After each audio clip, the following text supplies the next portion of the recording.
Alhamdulillah, siang ini saya dapat tamu kehormatan di mana beliau adalah salah satu produsen tahu yang sudah menjadi makanan familiar. Bukan saja makanan ini menjadi makanan salah satu etnik dan ras yang ada di Indonesia, tapi sudah hampir semua masyarakat Indonesia bahkan luar negeri mengkonsumsi makanan ini. Apa itu? Tahu. Siapa dia? Pak Ahmad Nur Rahman. Pak Ahmad Nur Rahman. Oke. Nah, saya mau bincang dengan Pak Ahmad Nur Rahman. Saya panggil ini siapa ini? Saya panggil Pak Nur saya. Nur ya. Nah, Mas Nur, gini, ini kan usaha. Kalau boleh tahu ini usaha pribadi atau usaha dari turun temurun keluarga atau gimana? Dari turun temurun. Dari turun temurun. Ya. Sudah berapa generasi nih? Dua. Berarti Bapak sama Nur. Ya. Oke. Ini kalau kita lihat proses produksi tahunya ini kan tidak seperti ada sebagian kebanyakan itu pakai sistemnya pakai penguapan. Nah, ini gimana? Kalau untuk pribadi saya itu enak pakai manual. Nah, contohnya langsung direbus maksimal tahunya itu memungkinkan. Maksudnya hasilnya itu puas, wah, matang. Oh, berarti pernah dicoba pakai Pernah. Ah, Hasilnya tidak memuaskan. tidak memuaskan. Ya kemungkinan juga hasilnya itu ya tidak puas, tidak kayak hasil direbus langsung. Ada rasa sendiri. Ada. Oh, oke. Ada rasa khasnya kalau langsung direbus dengan kayu. Pakai uap sama direbus pakai kayu. Ya. Oke. Sebelum kita ulas lebih panjang terkait dengan pengolahan tahu ini sejak tahun berapa Mas Nur mulai menggeluti usaha ini? Untuk awalnya atau Dari orang tua baru sampai ke Mas Nur? dari orang tua itu tahun 82. 82? Ya. Langsung diturunkan saya tahun 2010. 2010, Ya. berarti baru sekitar 12 tahun. 12 tahun. Wow.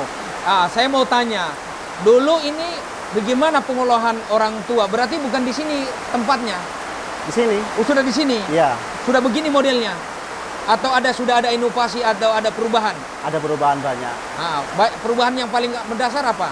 Ya dari tempat-tempatnya, dulunya dari orang tua pertama masih cara penjualannya itu di pasar-pasar. Yeah. Kalau untuk sekarang itu penjual sayur datang ke rumah langsung. Oh, langsung mereka yang datang beli? Iya, langsung datang. Kalau dari sisi pengolahannya bagaimana? Sama ya. Dulu sudah pakai mesin? Oh, kalau untuk dari bapak, Iya. itu masih manual, masih pakai batu. Oh, gimana itu? Iya, masih pakai batu. Giling pakai batu gitu? Iya, pakai batu. Itu yang seperti di film Upin Ipin. Itu kan ada pembuatan itu yang pakai batu itu yang diputar-putar. Berarti hampir sama dengan cara pembuatan itu mentega terigu di India? Ya, gitu, giling-giling. manual. Yeah. Ya. Sekarang sejak berapa tadi? 82. 2010 Mas 2010. Nur sudah pakai mesin? Sudah Pakai mesin. Berarti adaptasinya sejak Bapak sudah pakai mesin? Sudah pakai mesin. Sekarang saya mau tanya ke Mas Nur. Ini saya tadi kan datang. Proses membuat tahu ini awalnya gimana? Sampai jadi tahu prosesnya? Pertama kita ambil kedelai. Nah, kita ambil kedelai, kita ambil ukuran. Kalau untuk satu cetak itu ukurannya 4,5 kg. Satu cetak 4,5 kg. 4,5 kg. Kita rendam dengan air selama 4 jam. 4 jam. Iya, 4 jam lah, baru paling lama ya 4 jam 5 jam. Paling cepat 3,5 jam sudah bisa lah. Sudah ngembang. Sudah kembang. Setelah itu kita giling. Kita giling, hasilnya kedelai itu Iya. sudah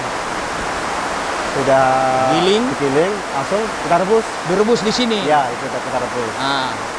Habis Setelah kita rebus, kita saring. masukkan di bak penampungan. Ya, penampungan. Diambil pakai kain halus. Iya. Kain itu namanya kain sipon. Kain sipon. Iya, kain Itu sipon. dapat di mana itu kain siponnya? Di Kendari tapi nggak maksimal. Yang bagus dari Jawa. Jadi dikirim dari Jawa. Iya. Nah, setelah di kain sipon itu dipilah, tadi saya coba-coba juga tadi itu keluar airnya. Keluar airnya. Baru setelah sudah selesai itu keluar airnya, lalu kita kasih cuka. Sebelum dikasih cuka itu berapa takaran air itu dikasih tadi? Ada sekitar 12 sampai 14 ember yang ukuran berapa itu? Yang 5 liter. Semakin banyak airnya, semakin Tebal itu sampai itu airnya jernih. Kan kalau terlalu cepat itu tahunya hasilnya tipis karena itu santannya masih banyak. saripati kedelai belum Iya, keluar. Belum keluar semua. Setelah dipisahin begitu, untuk memisahkan air dengan sari kedelai menjadi tahunya itu pakai cuka ya? Pakai cuka. Cuka itu berapa botol dikasih?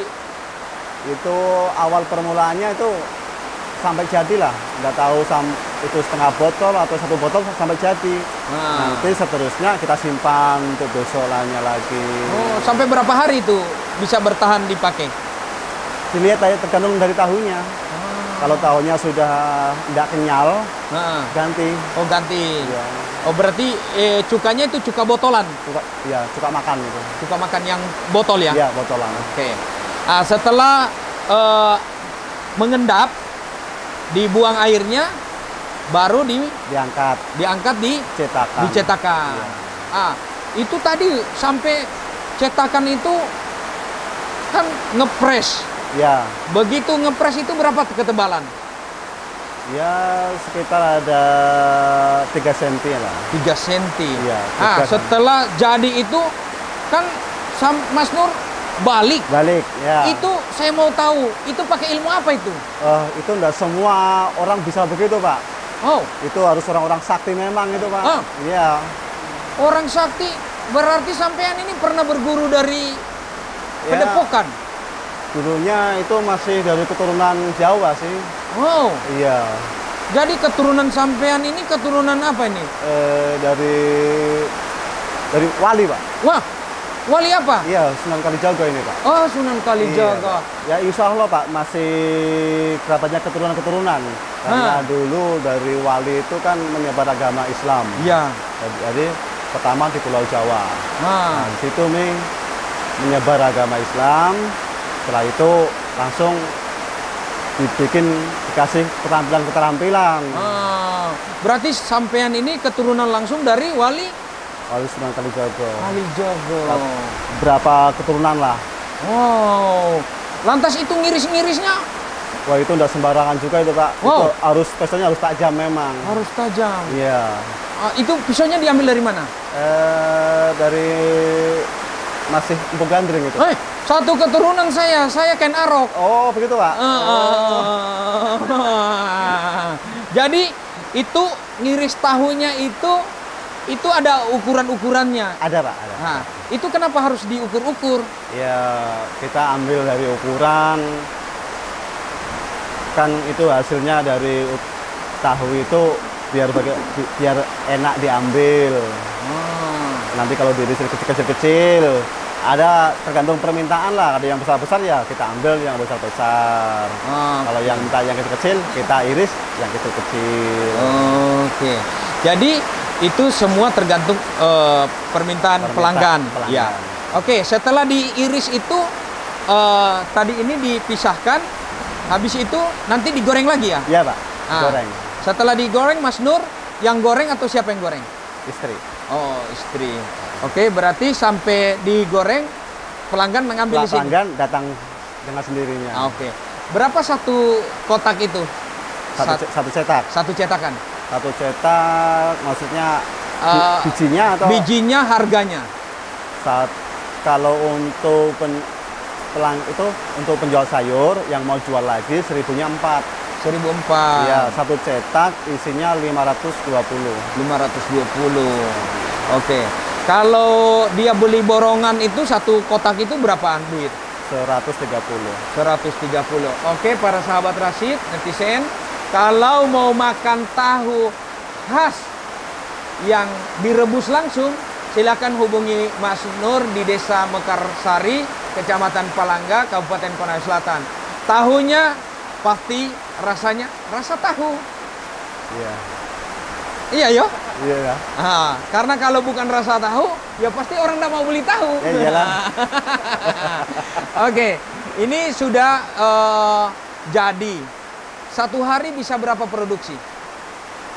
Ya enggak banyak lah, satu karung 50 kilo sama. Satu karung 50 kilo. Satu karung 50 kilo itu setengah kintal, berapa jadinya? 13 cetak. 12 cetak. Kalau masyarakat minta banyak, Ya bisa nambah lagi. tapi selama ini belum ada yang minta tambah banyak. Ya belum lah, cuma batas itu dok dulu sementara. Apa memang Mas Nur yang membatasi atau memang permintaan yang belum banyak meminta? Ya permintaannya ya masih kurang. Dari pekerjaannya juga untuk sementara ini saya masih sendiri. Masih sendiri. Iya. Berarti kalau ada permintaan banyak, Mas Nur bisa menambah karyawan. Iya. Selama ini belum pernah dicoba. Ini sementara lagi istirahat memang. Karena ada satu anggota yang dipekerjakan. Anggota, iya. Nah, sekarang kan itu proses buatnya. Lantas bahan baku nggak kesusahan? Kalau untuk kedelai? Iya. Kedelai sekarang mahal sekali Pak. Itu karena impor ya? Iya Pak. Anda pakai kedelai lokal? Kualitasnya kurang baik Pak. Hasilnya. Itu rasanya juga enggak bagus juga rasanya. Kalau yang impor tuh sudah kualitasnya sudah nyata bagus. Kalau yang impor. Tapi itu memang harganya sekarang Pak. Satu sak itu berapaan? Untuk 1 kilonya 14.000. 1 kilo 14.000. Iya. 14.000 kali 50 berarti 500, kurang lebih 700.000. Iya Pak. Wow. 700. Kalau 700 bisa jadi tahunnya 13 kotak. 13 kotak itu bisa berapa juta? Ya berarti setengahnya aja. Iya. Nggak rugi tuh ya? Ya alhamdulillah selama ini enggak lah. Bisa dapat separuhnya. Bisa menyekolahkan anak, menghidupi keluarga. Iya. Alhamdulillah. Oke, habis itu bahan baku. Kalau bahan baku untuk anu kan pasti ada kayu bakar apa semua. Saya lihat ini ada tempurung kelapa. Iya. Ini enggak kesusahan bahan baku untuk membakar? Kalau untuk kayu bakar insya Allah enggak Pak. Enggak ya? Enggak. Tapi kalau untuk kayak sekarang kayak kedelai, kayak minyak itu susah sekali Pak. Oh, minyak juga susah? Minyak goreng terutama itu minyak goreng Pak sekarang sudah langka, sudah mahal. Oh. Ya kalau barangnya ada, sudah mahal, enggak ada itu masalahnya Pak. Aduh, jadi ini masalah nasional kita ini minyak. Iya Pak. Oke. Yang berikutnya, kalau sekiranya ini produksi berjalan dengan bagus, harapannya Mas Nur apa? Sama netizen maupun sama pemerintah? Ya kalau untuk bahan bakunya, untuk kedelai, untuk minyak, ya saya minta kembalikan sempurna lah seperti biasanya. Harganya. Ya. Setengah mati Pak untuk penjual Pak. Untuk pembikin tahu setengah mati cara mengolahnya. Kalau semua bahan bakunya naik semuanya. Lantas untuk mensiasati harga naik ini, harga bahan baku kedelainya mahal, minyaknya mahal, diapain anunya? Ya dikurangin Pak semuanya. Oh, adunya besarannya. Iya, dari irisannya tahu itu dikurangi. Dikurangi. Iya. Ah. Kita ambil dari irisan tahu saja semua. Oh, dari irisan. Iya. Kalau dari minyak biasa sih kalau dari minyak. Berarti jumlahnya tetap, tapi irisannya dikurangin. Atau harganya dinaikkan sedikit? Enggak juga. Itu irisannya ditambahi lagi. Iya. Ditambahi, kedelainya dikurangin. Oh. Takarannya. Kalau dulu kan 5 kilo Pak, satu cetakan. Satu cetakan. Ya, sekarang 4,5 kilo. 4,5 kilo. 4,5 kilo. Irisannya ditambahin banyak lagi, jadi lebih banyak. Oh, tapi ini tahu enggak dicampur-campur lain, mentega atau terigu? Enggak. Enggak bisa ya? Enggak bisa. Oh, saya kira bisa dicampur dengan sagu. Ya bisa kalau jadi somai, Pak. Oh. Oke, sekarang kita nanya, ini kan para netizen pasti bertanya, gimana cara membelinya? Kan Mas Nur ini enggak jualan di pasar. Ya. Untuk supaya netizen, sahabat Rasid lainnya ini bisa beli di sini, gimana caranya? Ya biasanya kita informasi sama teman-teman yang sudah punya nomor telepon, biasanya begitu juga. Oke. Yang berikutnya ini kan ada banyak penjual somai. Gimana mereka ini untuk memesan tahu isi somai? Kita telepon saja, nomornya yang saya punya. Jadi pembuatan tahu itu ada dua. Ada metode pakai uap, ada pakai masak langsung. Langsung ya. Khasnya Mas Nur, dia masak langsung. Ada khas rasa sendiri. Ya. Oke, bisa dibuatkan ya tahu isi somai. Bisa. Oke. Sekarang pasarannya ini kemana saja? Karena untuk sekarang orang pada mengambil untuk dijual sendiri, Pak. Penjual sayur-sayur. Oh, pengepul. Iya, pengepul. Kalau dulu pas masih dipegang sama orang tua, jualan sendiri. Iya, di pasar-pasar. Oh, capek. Iya, capek. Untuk sekarang alhamdulillah dengan orang-orang datang ke rumah, alhamdulillah agak nggak terlalu capek lah. Iya. Agak ringan. Alhamdulillah, artinya produk tahu ini sudah menjadi kebutuhan. Iya. Sehingga dulunya kita yang jualan promosi, sekarang orang yang cari. Iya, Pak. Oke, alhamdulillah. Terakhir sebelum kita tutup, apa yang mau disampaikan ke para netizen, para sahabat Rasid lainnya? Ya, untuk semuanya para pelanggan tahu, jangan bosan-bosan dengan tahu bikinan saya, yaitu Nur Rahman. Kalau bisa untuk pemerintah kedepannya dari bahan baku tahu, kedelai, dan minyak goreng, kalau bisa dinormalkan seperti semula.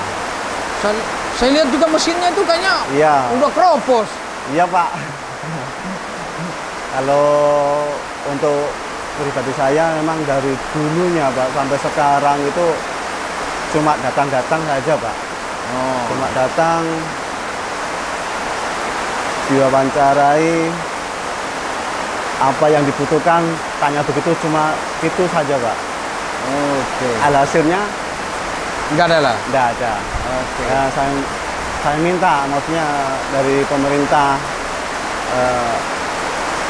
minta untuk bagaimana para pengusaha-pengusaha kecil ditingkatkan lagi. Oke.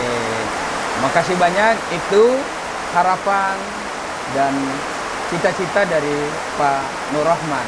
Oke, silakan sahabat Rasid yang baik hati, budiman, mau mencicipi tahu khas Nur Rahman yang direbus sendiri, tidak pakai uap, datang di Mekarsari, Desa Mekarsari, Kecamatan Palangka, Kabupaten Konawe Selatan. Demikian, makasih banyak. Sekali lagi Wassalamualaikum warahmatullahi wabarakatuh.